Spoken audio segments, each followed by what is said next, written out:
کیا اہل فلسطین کو جنگ کرنی چاہیے؟ پہلا سوال جو کیا جاتا ہے کہ فلسطینی کیوں لڑ رہے ہیں، اس کا جواب یہ ہے کہ جب یہ حقائق واضح ہیں کہ اسرائیل نے فلسطینیوں کے علاقے پر قبضہ کیا ہے تو پھر اہل فلسطین کو قابض کے خلاف آزادی کی جنگ لڑنے کا حق حاصل ہے۔ اقوام متحدہ کی قراردادوں کے مطابق بھی قابض قوتوں کے خلاف مزاحمت اور مسلح جدوجہد درست ہے۔ یہ ان کے لیے آزادی کی جنگ یعنی وار آف فریڈم بھی ہے۔ کم و بیش 96% آبادی جو کہ 98% سرزمین کی مالک تھی، اس اکثریت کو غیر یہودی اقلیت کے نام پر تبدیل کر دیا گیا اور غیر یہودی اقلیت قرار دے دیا گیا۔ مقبوضہ علاقوں یعنی آکوپائڈ ٹیریٹریز میں قابض طاقت کے تسلط کے خلاف مزاحمت کا معاملہ ہو تو آزادی کی جنگ لڑنے والے یا تو روایتی یعنی کنونشنل وارفیئر کی راہ اختیار کرتے ہیں یا چھاپہ مار کارروائی یعنی گوریلا ٹیکٹکس کو اختیار کرتے ہیں۔ چونکہ ان فریڈم فائٹرز کا سامنا ایک طاقتور حریف سے ہوتا ہے، اس لیے روایتی جنگ کے طریقے کو بہت کم اپنایا جاتا ہے اور زیادہ تر چھاپہ مار کارروائیوں کا آپشن استعمال کیا جاتا ہے۔ فلسطین میں بھی چھاپہ مار کارروائیوں کو ترجیح حاصل ہے۔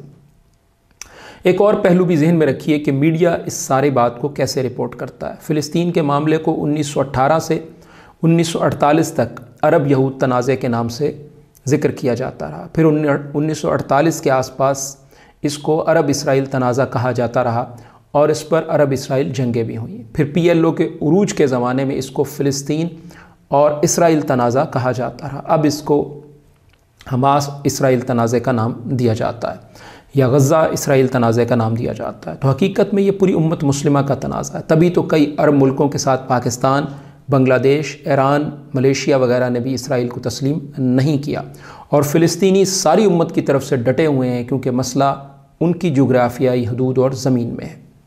دوسرا سوال یہ کیا جاتا ہے کہ فلسطینی سیاسی حل کیوں تلاش نہیں کرتے؟ جواب یہ ہے کہ اقوام متحدہ کی بے شمار قراردادیں اور عالمی عدالت انصاف کے فیصلے کو اسرائیل ماننے کو تیار نہیں، تو کیوں اور کیسے سیاسی حل کی راہ پر مزید آگے بڑھا جائے؟ ماضی میں PLO نے مسلح جدوجہد کی نتیجے میں مذاکرات ہوئے، اسرائیل اور PLO کے مابین اوسلو معاہدہ 1993 میں ہوا۔ امریکہ، اسرائیل اور فلسطینیوں نے 2 ریاستوں کے قیام پر اصولی اتفاق کر لیا، مگر آج تک اسرائیل نے فلسطینی ریاست کے لیے راہ ہموار نہیں کی۔ اب بتلائیے کہ فلسطینی کیا کریں؟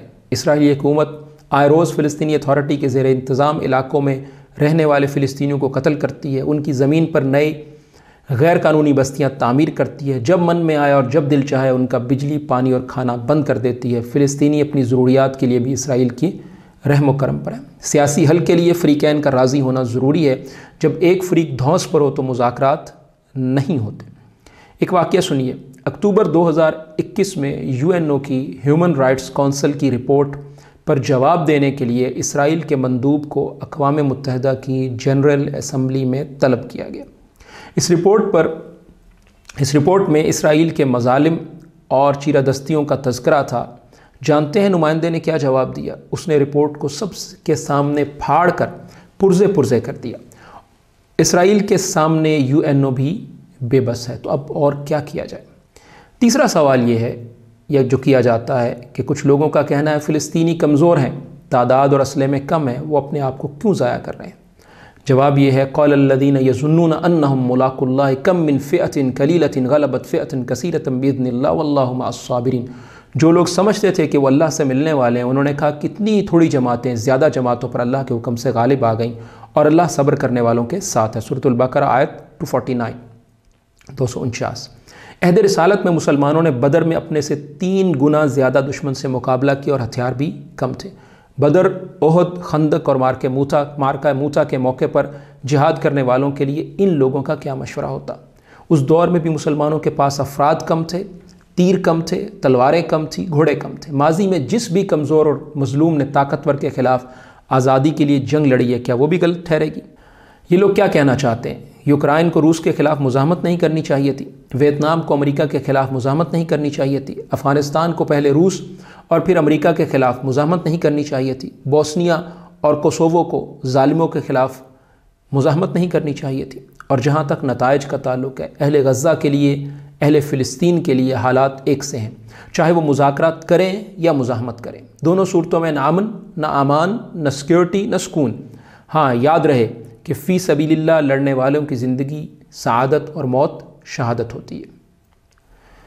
چوتھا سوال یہ کیا جاتا ہے کہ فلسطینی امن و امان سے کیوں نہیں رہتے؟ جواب یہ ہے کہ اکتوبر 2023 میں ہونے والے تنازع سے پہلے فلسطینی امن و آشتی کے گلشن میں ہنسی خوشی رہ رہے تھے۔ یہ گمراہ کن ہے۔ ویسٹ بینک مغربی کنارے جہاں حماس کا وجود بھی نہیں، اس کے باوجود اس علاقے میں اسرائیل اس سال 100 سے زائد فلسطینیوں کو ہلاک کر چکا ہے، جس میں بچے بھی شامل ہیں۔ ہیومن رائٹس واچ کی رپورٹ بھی دیکھی جا سکتی ہے۔ اسرائیلی فائنانس منسٹر نے مارچ 2023 میں بیان دیا کہ there is no such thing as Palestinian people، فلسطینی لوگوں کا ہونا کوئی شے نہیں، یعنی اسرائیلیوں کے نزدیک فلسطینیوں کا وجود ہی نہیں۔ اکتوبر 2023 میں اسرائیلی وزیر دفاع نے ببانگ دہل کہا کہ غزہ کو خوراک، بجلی اور پانی کی فراہمی بند کر دی جائے گی۔ We are fighting human animals and we are acting accordingly, کیونکہ وہاں انسانی شکل میں جانور بستے ہیں اور اسی سلوک کے مستحق ہیں۔ اسرائیلی فوج کے پاس لائسنس ٹو کل ہے، وہ کسی بھی فلسطینی کو جب چاہیں مار دیں، اس سے کوئی پوچھ گچھ نہیں ہو سکتی۔ فلسطینیوں کی زمین پر اسرائیلی ریاست نے بزور طاقت قبضہ کر رکھا ہے، انہیں گھروں سے بے دخل کر دیا، ان کے بچے مارے جاتے ہیں۔ اس قوم کے پاس کون سا ایسا طریقہ ہے جس کے ذریعے سے وہ اسرائیل سے کے ظلم و ستم سے نجات حاصل کر سکے؟ بلا شبہ مزاحمت کے نتیجے میں فلسطینیوں کا نقصان زیادہ ہوگا، مگر یہ نقصان تو کوئی حملہ نہ کرنے کی صورت میں بھی ہو رہا ہے۔ دوسری بات یہ کہ مزاحمت کے نتیجے میں اسرائیل کا بھی نقصان ہوگا، جبکہ مذاکرات کی آڑ میں اسرائیل نقصان سے بچا رہے گا اور فلسطینی نقصان اٹھاتے رہیں گے۔